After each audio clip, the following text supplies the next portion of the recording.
Welcome to the Daily Cannon Podcast. Hello again, listeners. It's another Daily Cannon weekly podcast.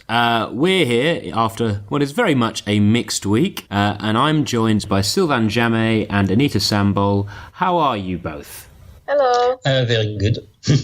You're very good. It's been okay. It's been okay. Okay. So you've both recovered from the trauma of what will likely be a fairly significant talking point, the Bayern debacle. You're both feeling all right after that, are you? Yeah, there isn't much to say. Huh? It was bad as like every year, actually, unfortunately. Yeah, nothing new. Oh, well, that concludes this week's... We have to discuss it, of course. Yeah.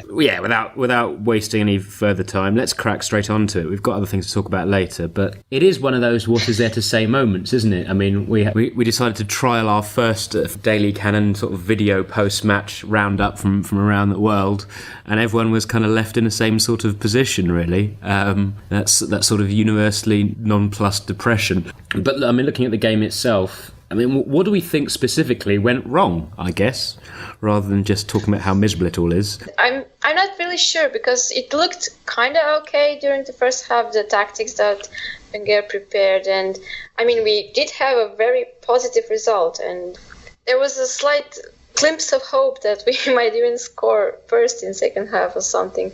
And then Kos got injured. I mean, I hate to think that losing one player would change that much, especially if it's defensive player, but I'm not really sure what exactly happened. Conceding 2 goals in that short period, perhaps that, but we fell apart completely. What about you, Sylvain? Yeah, the same. I thought the first half was quite good, actually, and we looked settled and everything, and then the injury came in, and they just, I don't know, fell away and started panicking, and we ended up conceding 4 stupidly. It's disappointing, and it happens every year. Well, yes.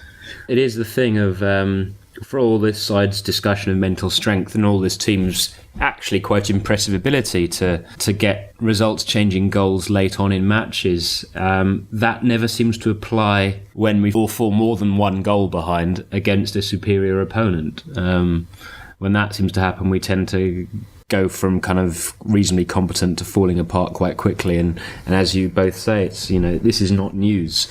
I want to say that I blame the players more than the manager. Ooh, well, that's because so many of them didn't perform. I mean, obviously, yeah, he could have done better, and I would have loved to see Lucas. I mean, he was injured, I know, but I just think that they didn't perform good at all, especially Mesut was not very good in second half, and Alexis was just doing what he does all the time lately, passing to himself and shouting at other players. Yes, no doubt. It will be another really, really bad match, and just overall mood was not very good. It's clear that the mental state of the team disintegrated quite quickly. I mean, what I'm interested in is whether that was purely down to mental weakness amongst the players in the face of adversity, or did it show divisions within the dressing room, as obviously lots of newspapers speculated afterwards without any hint of any actually evidence to support that?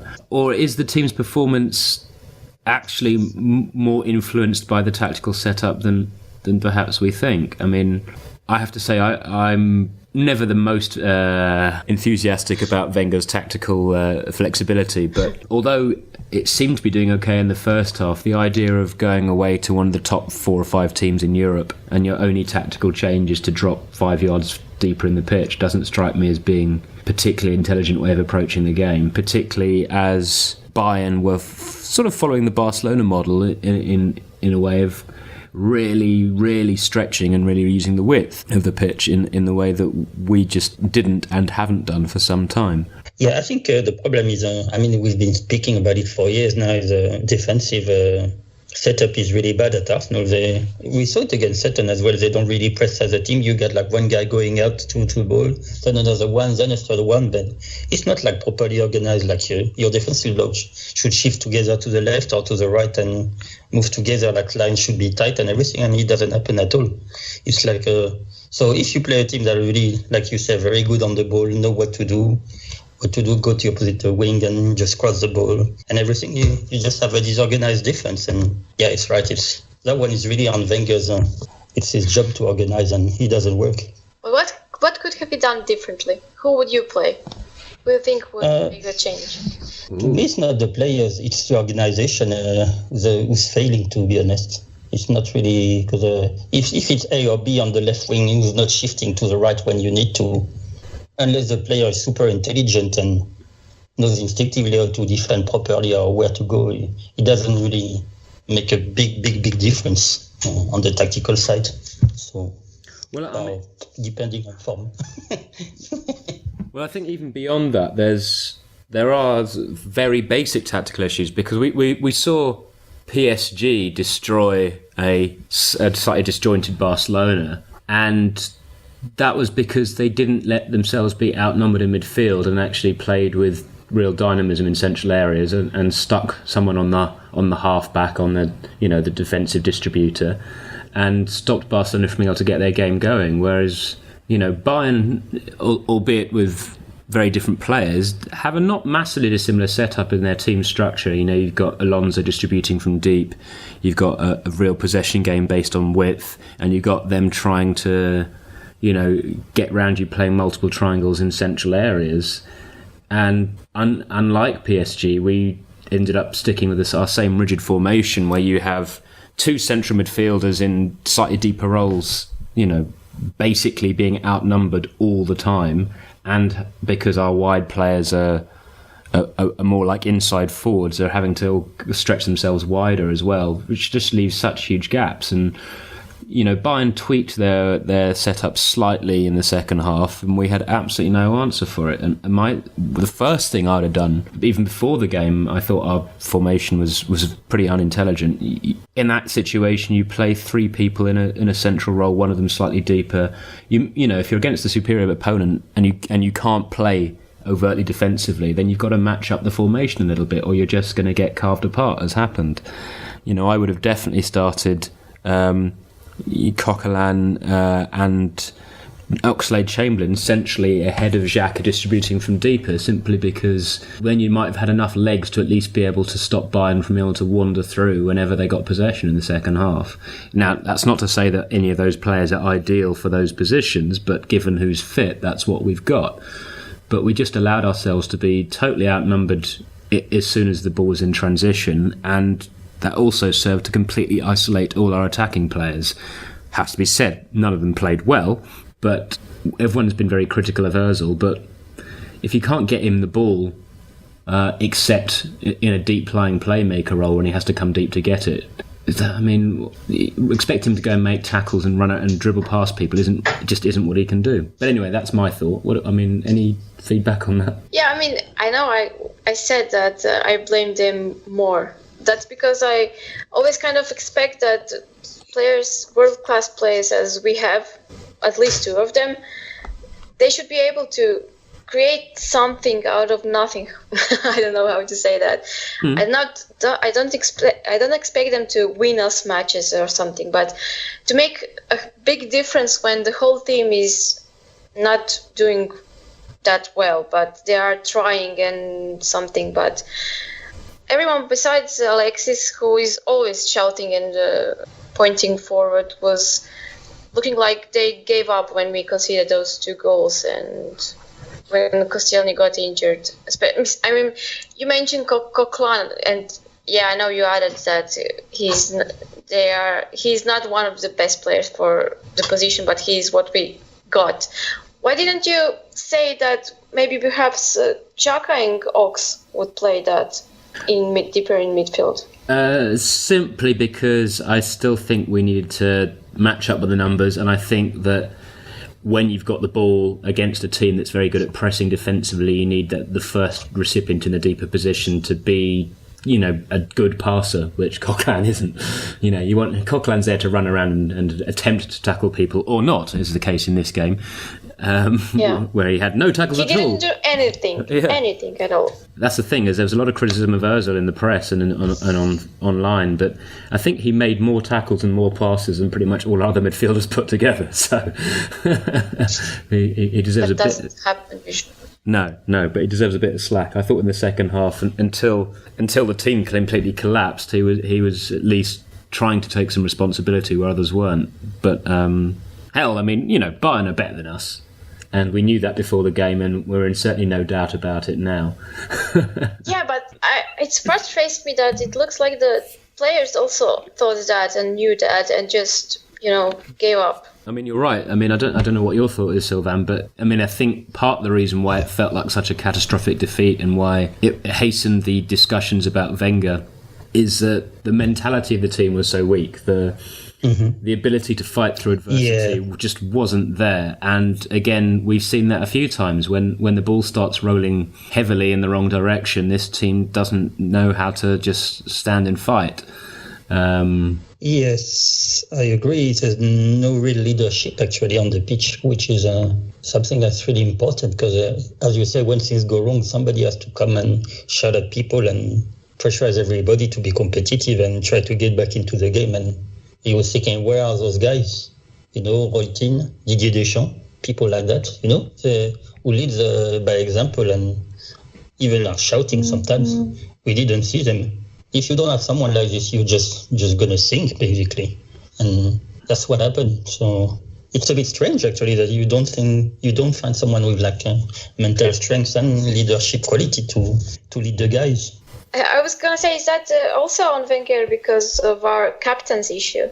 Well, that kind of relates to what I was going to ask, which is, I mean, Wenger's famously not that fussed about who's captain, or at least claims to be. Whether that's because he's got an absence of leaders, we don't know, because we all know that Mr. Wenger's a very political creature and sometimes says things to match situations rather than actually saying what he thinks. But, is it due to the lack of leadership in the squad? And is that partly down to the ideas of harmony and a lack of confrontation, which obviously Wenger brought with him from Japan, which when we had a team full of in-your-face guys, that married with them what their qualities were perfectly because they already had that competitiveness and that natural sense of accountability anyway. And so therefore bringing a bit more harmony into that was probably a good thing. But perhaps we've gone too far the other way, and the lack of calling out, the lack of confrontation, the lack of accountability that there seems to be during matches and perhaps even after matches. Is that a reflection of the manager, or is that just the personalities that we have in the squad and actually that perhaps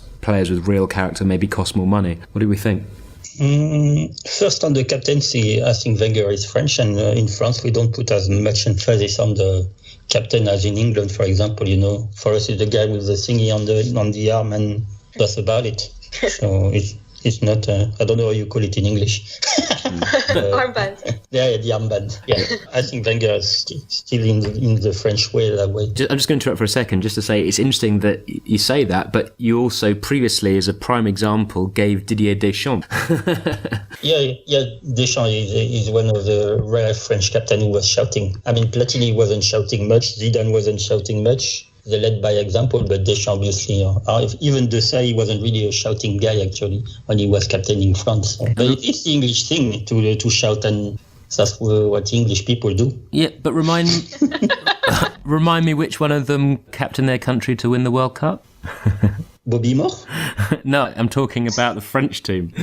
Didier Deschamps, of course. Yeah, because he has a computer in the brain when he plays football. That was because the French were the hosts. I'm sorry. Well, possibly, but they also won the Euros straight after. No, I'm just playing devil's advocate that perhaps it's interesting that we're talking about the French attitude towards the captaincy not being as important, and you don't go around shouting at each other. But the one time they had a captain that took it really to heart and was going and shouting at people, they won the World Cup and the Euros and back to back. I agree with what Sylvain says about leading with example rather than shouting and pointing. I like that more than shouting and pointing. Otherwise, we'd have Flamini back. Yeah.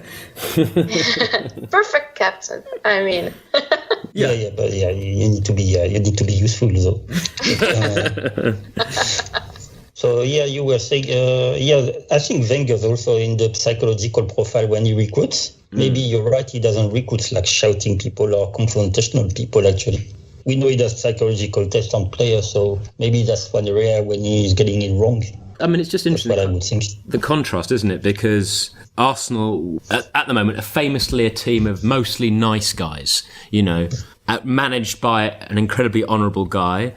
and it creates an environment which is fantastic for stability and continuity. And then you've got the polar opposite, Mourinho, who's a shitbag, who manages primarily, or has done in the past, maybe not now, but managed primarily via confrontation, who created incredibly successful teams that were great in the face of adversity, but couldn't last anywhere for more than 3 years without everyone hating him. So is it the price you pay for having that stability and that continuity manager? I don't know. Unless, of course, you're Alex Ferguson and you can just terrify everyone. Yeah, it's a difference of style. Huh? Yeah, Wenger won't change, I think. No. When it comes to that. No, I think there's absolutely no chance of Mr. Wenger changing his philosophy on that particular thing. I do have to say that I like that we are like that, classy, and our players are like that. But lately I do miss a bit of passion.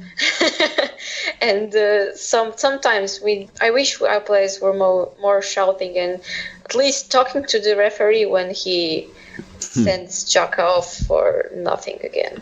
Yeah, I mean, it's true, actually. We have a team now that doesn't even have a go at referees anymore, which, of course, is supposed to be what we're all aspiring to, but nobody else seems to bother paying much attention to it.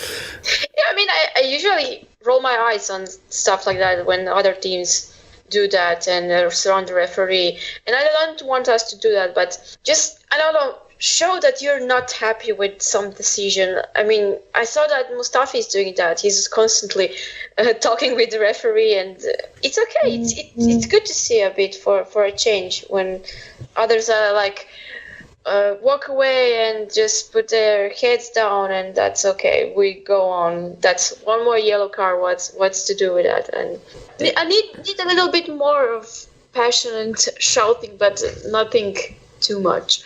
Yeah, I mean, as you say, it's always a balance. It's always a balance. I mean, I suppose does both what you're saying about Arsenal's relationship with match officials and the nature of the defeat in Bayern. Does that raise questions about the unity of the team? I don't know. I mean, you get the impression they all get on very well, but you don't get the impression too many of them would lie down and die for each other. Do you know what I mean? How is it that common these days in football? I think in the most successful teams, to a certain degree, it has to be. I mean, whether it's, I mean, obviously, unless, if you've got the resources of a Barcelona and a Real Madrid, it doesn't matter if they don't particularly like each other because they've got some of the best players in the world in every position. But the Arsenal teams that were most successful had that sort of combative unity where, it's a bit like that thing if a player from an opposition player comes in and tries to break the legs of one of our players. In the old team, they'd all be kind of surrounding them and going, what are you doing? Don't fucking bring it here,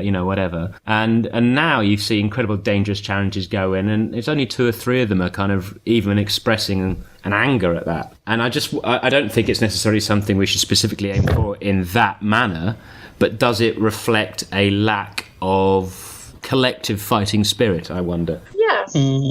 I think it's also the players, the way they actually are trained, and they're a lot more individualistic those days than they used to be. So they have like personal targets and stuff, and agents and people around them. So I don't think the values of teammates and stuff like that is as strong as it used to be, basically. But then there are still teams where that happens. I mean, you look at Chelsea. I mean, even in post-Mourinho times, there isn't a slightly clearer sense of collectivity. I mean, obviously not last season where they basically all just down tools for the season, but in every other season, even regardless of who the manager has been, there has been some sort of continuity of and some kind of unity of spirit, I guess. Sometimes in a very ugly way, don't get me wrong, let's not aspire to be Chelsea, but I can't really tell what the personality of this Arsenal team is anymore. It seems like a collection of like-minded individuals who will always stay as individuals. It's maybe there are too many artists and we need a couple more artisans, perhaps. Why was there at Bayern? I don't get how they didn't get motivated by this big match as a team, or even as individuals. I mean, it's our biggest match of our season, probably. Yeah, I mean, you're right. I mean, I think they started quite motivated, but as soon as that third goal went in, I mean, they kind of gave up a bit, didn't they? I mean, it was kind of... Yeah. That's why it felt so apocalyptic as a game of football, because, we're used to Arsenal being crap, sometimes, but we're not used to seeing them just give up. And in one of the biggest games of the season against, a top side in the biggest competition for club football in the world, I suppose it betrays a lack of self-belief. I guess they felt that they couldn't beat Bayern if they were 2 or 3 goals behind. That's why the win yesterday didn't make me feel any better. It's interesting, actually. One thing I found very interesting about the game yesterday is the performance was a bit crap, but it didn't need to be good to beat Sutton. It just had to be professional. Try not to get injured, try and score a couple of goals and keep out of trouble, which is exactly what happened. But it represents a different twist to the idea of this being a historical season for Arsenal. Historical because we're all looking at now the end of the era. The discussions about the Wenger succession have gone from being very theoretical and abstract to kind of names on pieces of paper and outlining changes to the management structure. So it's certainly he's being non-committal and everyone else seems to be pretty made up their mind that he's going to go. And obviously getting tonked in the European Cup and not winning the league and perhaps even having a fight for the top 4 are not how he envisaged things. But I suppose the FA Cup gives an opportunity for it not being to be a completely miserable end to the story. Yeah, I think regarding the FA Cup game yesterday, it wasn't great. And the players had the same problem you can see in the league is, you get the team who parks the bus and they don't seem to find solution very easily, actually. And I think that's what disappointed me really because, they try to play football, but they didn't do the basics. And, there's something you need to do when you play a team that park the bus. And they just, pass the ball around and then, I'm going to go to the right and I'm going to the left. And, you do some percussion. You go on the wing, you just cross, you go behind the defense or you go above the defense. They didn't create overloads and stuff like that. So it wasn't really, creative enough. It's a bit disappointing, to be honest. Yeah, it looked slow as well. I was especially disappointed in Nacho Monreal because I felt like he needed a minute or so when he gets the ball to stop and to see who will he pass to. Maybe he's getting old. It's clear his confidence is not where it was last year or the year before. He appears to be second-guessing himself, and that's a reflection of the fact his form has not been nearly as good as it was last year, and his flaws are being more effectively targeted and exposed. But yeah, as you say, the entire performance was very slow.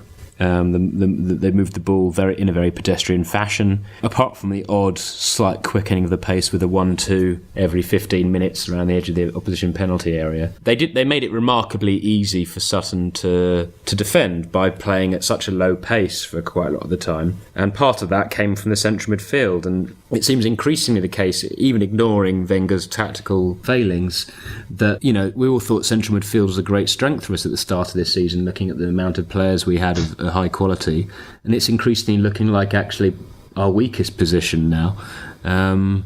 Just very pedestrian, one-paced.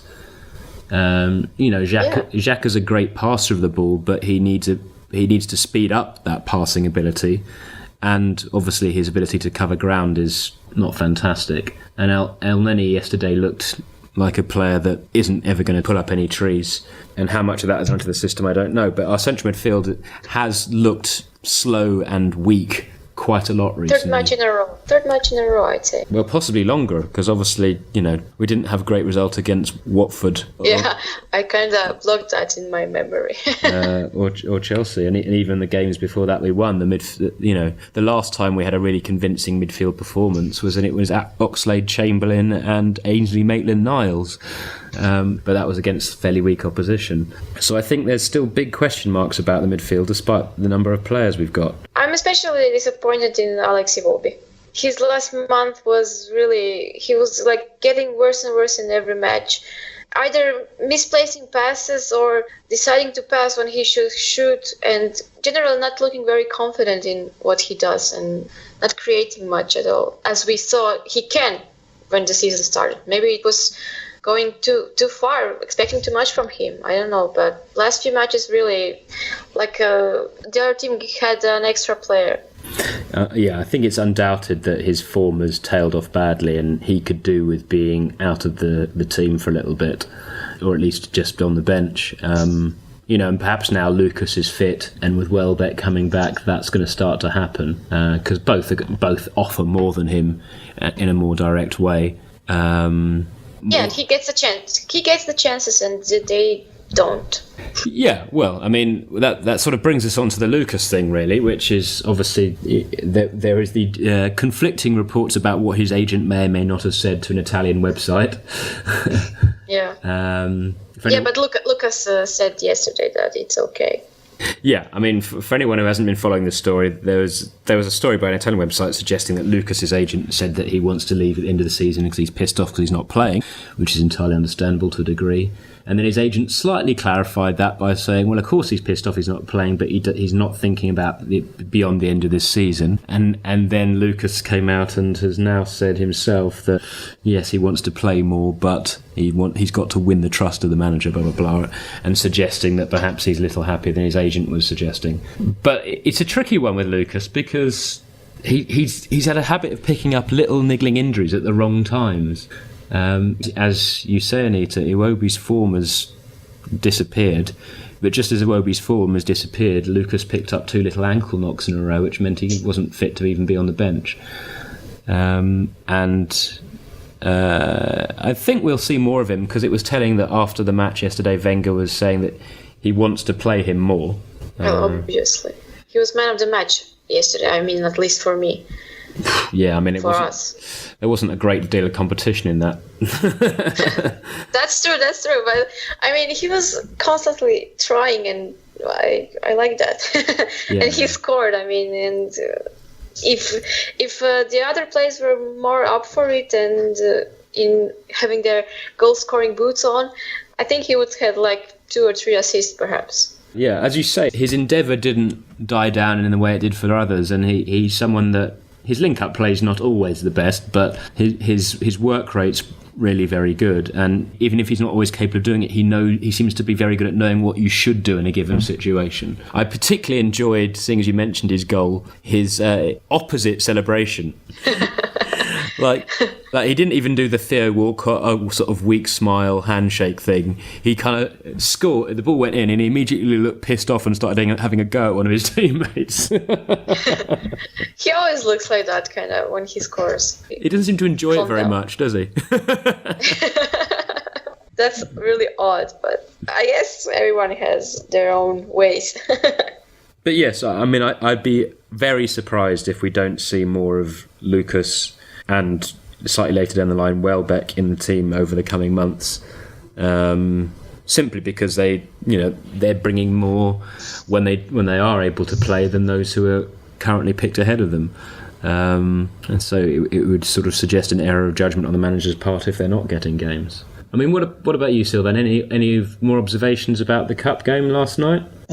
Just on Lucas, he definitely needs more chances, because when he does seem to make a difference. So there's really hope he really, as you say, get more game time, and those who are naked can sit on the bench, or those who don't perform as well, because that's the thing, as you said.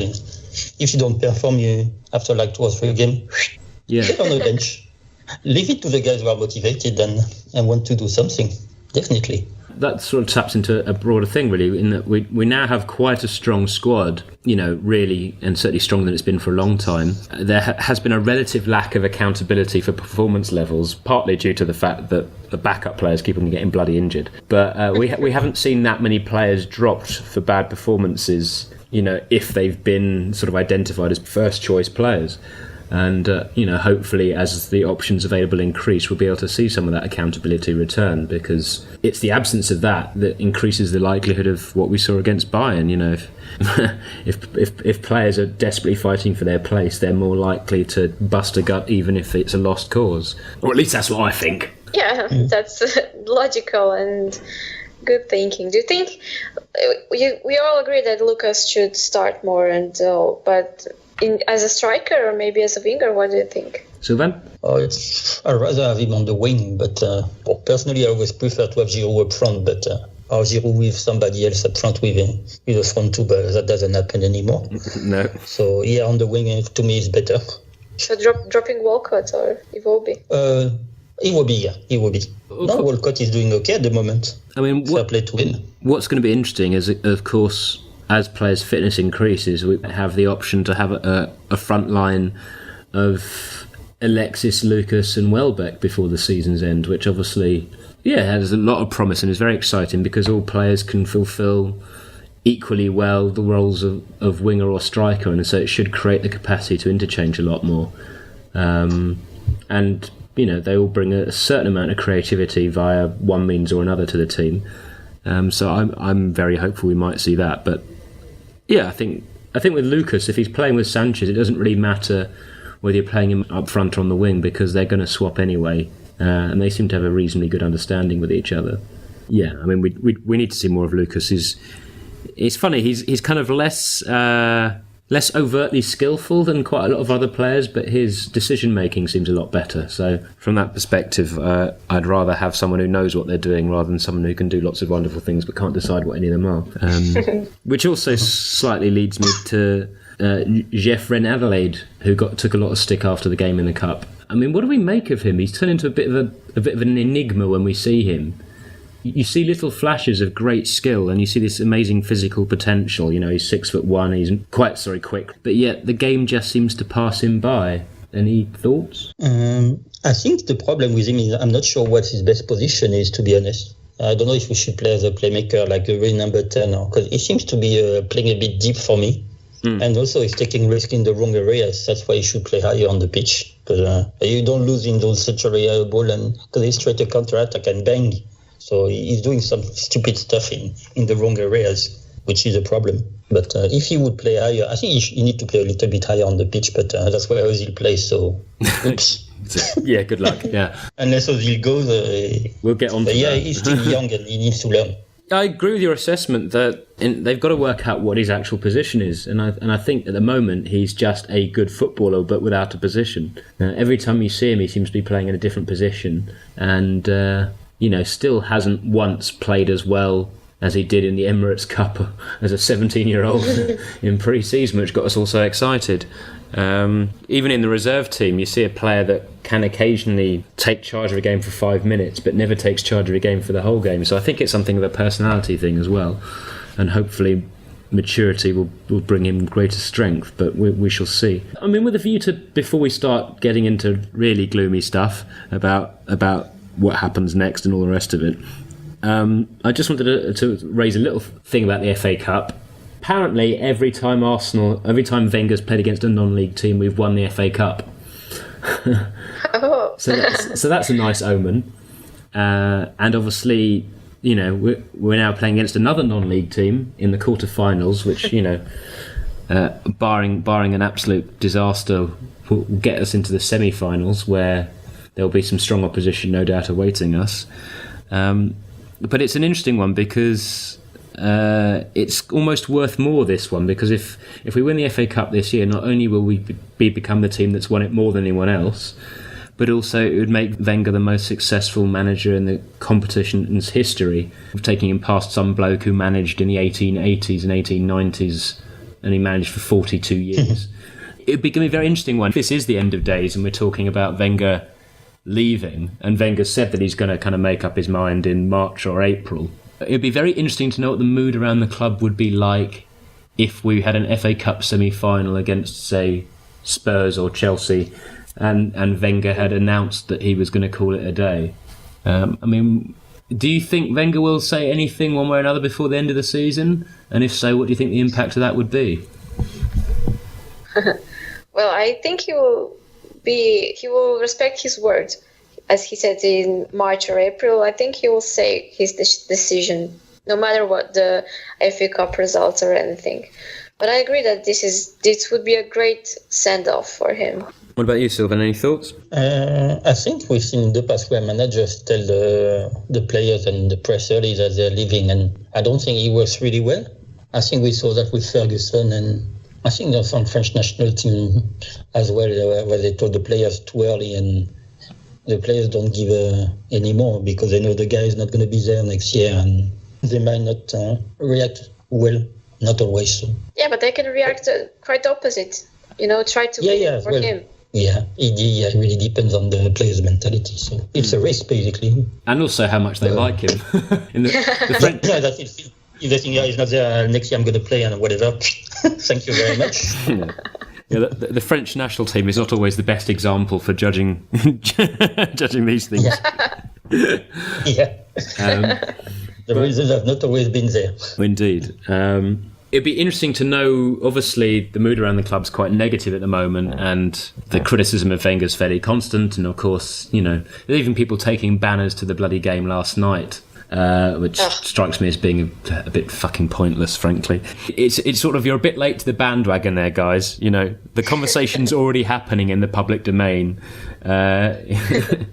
Anyway, it is that thing, you get the impression that if he said he was going to go, suddenly the fan base would be much more supportive of him and the team between now and the end of the season. I don't know, that's what I think. You could have seen after Bayern that everyone was like, this is the end of Wenger, he's leaving, and everyone was asking for respect and talking about what he's done and how great he is and all that. It was a good change for a bit. But of course we have two very different possible scenarios approaching. It could be, okay, we're not going to win the European Cup, that much is obvious, and the chance of us winning the league basically involves epidemics of disease in about 3 other different football teams, so I think we can write that off. But we end up in a scenario where we could reach the end of the season, and it could be, he could have said he's going to go, and we've got an FA Cup semi-final against Spurs and a final against either Chelsea or Man United or Man City. And that emotional experience could be very, very different depending on how things pan out. Yeah, well, I still mean that his legacy is too big to players react on the way that, as Sylvain said, that the guy won't be here next year, I don't care what happens. I think that his legacy to club and to fans, the players understand that, and I think that they would react in what I think to, win it for him and do it for him after he says he's definitely leaving. Yeah, I think that would be the mentality. I mean, most of the players at the club are only at the club because of him. Most of the players at the club very publicly and very often say very nice things about him and how important he's been to them and father figure and all the rest of it. But of course the danger is there have been times before where they've wanted to do it for him. I can't help thinking of his 1000th game at Stamford Bridge. And all the players are talking about wanting to get a result for him on the day, and that went well. Oh. But yeah, I mean, this would be, end of it, the final time they have to do for it. I mean, unless we get to the finals, of course. Yeah. They will have to do it again for him. But yeah, I think they would react in a positive way. I just can't help having the nightmare scenario of Wenger's final game in charge of Arsenal is getting stuffed by Mourinho in the cup final. Oh, come on. The final insult, It can happen, no? I know it can happen. That's why I'm thinking of it. Yeah, but I mean, we can easily score 5 against Bayern in the return leg. It can happen. It can while happen. we're at it. Yeah. Are you paying someone to influence the things between now and then? We need to get that chef that Spurs had into the Bayern dressing room. Yeah, Bayern will come with their reserves, second team. Like, it's done, it's over, and we'll have motivated Lucas, and Alex is signing new contract. Oh, I mean, 5-0 easily. Yeah, easy. I'm glad that it hasn't completely ruined your capacity to dream. Never. So obviously we've got a bit of a break now. We've got the Liverpool game coming up in, was it 11 days now? And of course a trip up to Anfield, typically just in time for them to rediscover a tiny bit of form, having been shit for the previous month. I mean, we'll probably get to talk about it before then, but how do we feel about this? Do we think that the team's brittle confidence can be repaired between now and then? It's difficult to know. As you said, Liverpool are not in great form. We are not in great form, so it's going to be a game probably very tight, and whoever scores first probably will have a good option. So it's going to be interesting to see who's going to play, actually, because he's got enough time, so everybody will be rested and fresh as well. So yeah, I mean, that's unless someone picks up an injury. Well, of course, yeah. We know injuries can happen, unfortunately, at Arsenal. Yeah, we can always count on that. Okay, well, here's a different question then. Knowing that obviously Cazorla is definitely absent, and knowing that pretty much everyone else is likely to be available, touch wood, hopefully Cachet will be back, we'll see. Who would you pick for that game? What would because knowing what Arsenal's starting 11 is difficult at the best of times, but I mean, who would you pick against Klopp's team at Anfield? I'll go with Czech, Bellerin, so Mustafi Koscielny. I think Gibbs will play. Chamberlain, Xhaka. Perez on the left, Walcott on the right, Ozil and Welbeck, actually. I try Welbeck. Drop Alexis. Yeah. Wow. Oh, yeah, I got no problem. He doesn't perform and he's too individualistic. So yeah, that's true. That's a good point, but I highly doubt that will happen. Oh yeah, Wenger will never do it, but Welbeck need a chance. To be honest. And he's strong and powerful as well. So. And what about you, Anita? Well, yeah, I agree with Sylvain on the defense, and I would also try Xhaka and Oxlade-Chamberlain to see how it works. I mean, it's obviously not the best match to try something new, but they both have been okay. And up front, Ozil obviously at number 10. I wouldn't drop Alexis because I think he would like such a big stage as Anfield and chance for revenge for that opening day. But yeah, I think I would start with Lucas up front, perhaps. And shift Alexis out wide. Yeah, change them up. And on the other side, let's go with Walcott. I haven't thought about it as much, but I guess that would be it. Okay. No, I'm just interested. You? I mean, I would go for same back four, although at left back it's a bit of a wash, really. I don't really care. They both have different strengths and weaknesses. Gibbs' pace would be useful against Mane, but also so would someone who can actually track a runner effectively, as Monreal's slightly better at. Midfield, I also would go with Xhaka and the Ox. I think we're going to need that energy alongside Xhaka.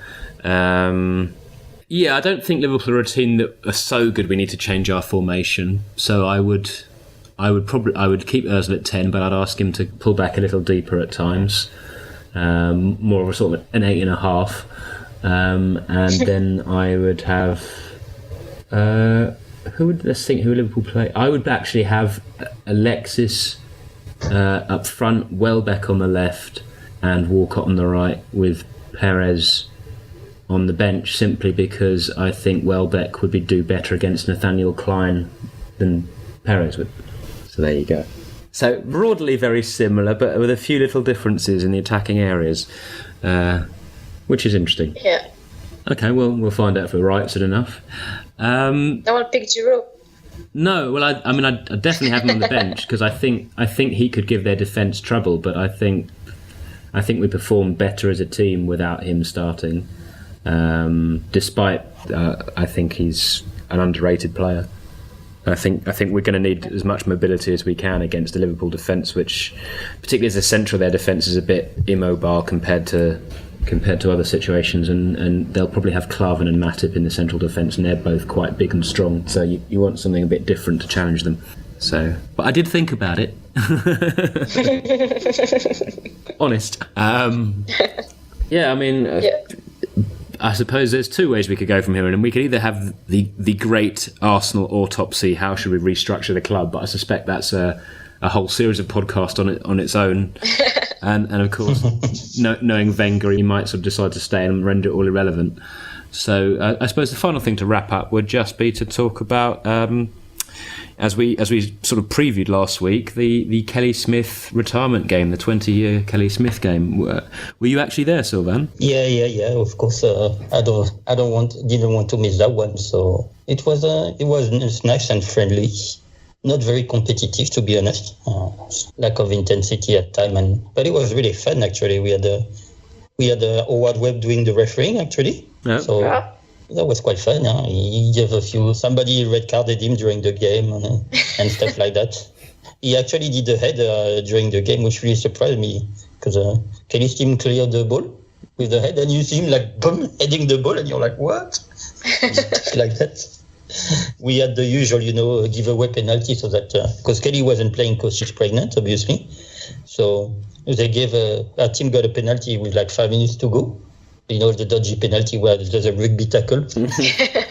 So she came on the pitch and she scored that penalty and then went back again on the bench. But it was really nice. There were a lot of old players and it was very friendly atmosphere. It was really busy, like 2,500 spectators as well, which is really big for Boreham Wood and the ladies. So a fun, entertaining day actually.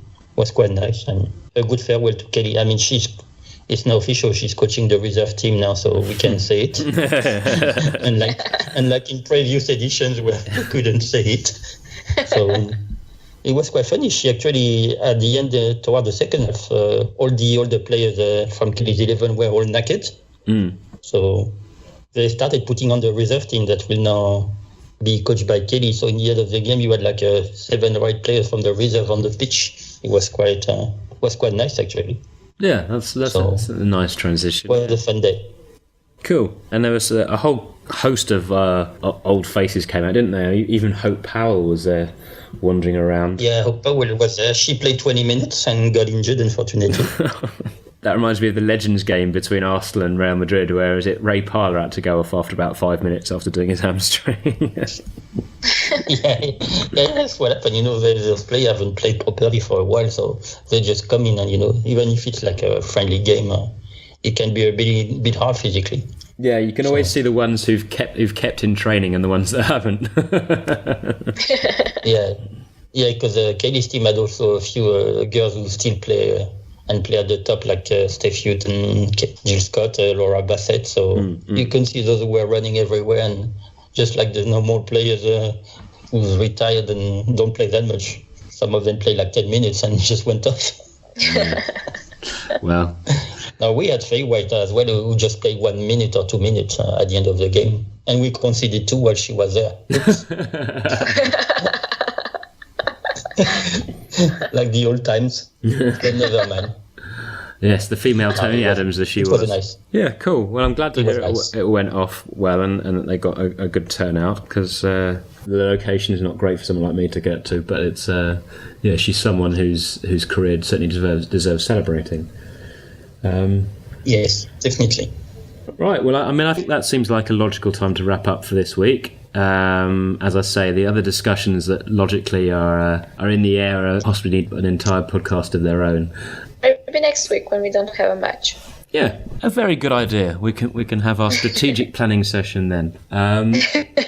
Until then, thanks to Sylvain and Anita for joining me. Thank you for anyone listening who's got this far. Well done. I hope it's helped your tube journey or drive or wherever else you've experienced us. And also just a big shout out to any Arsenal fans that want to contribute to the podcast, either by asking us a question or giving us some feedback at Daily Cannon Pod on Twitter, or you can actually get involved and contribute more directly by contributing to Daily Cannon TV, which is dailycannon.com/DCTV. And you can leave a reaction or some thoughts. You can either upload it via the link we have there, or you can email it to us via other means, which there will be instructions. And ideally, we want to hear from as many people from around the world, because we really want the Daily Cannon to be more than just a news source and a source of comment. We want it to be a global community for Arsenal fans, and we've got Arsenal Fan TV doing their job outside the stadium, and we want to contact and hear from those people who aren't outside the stadium.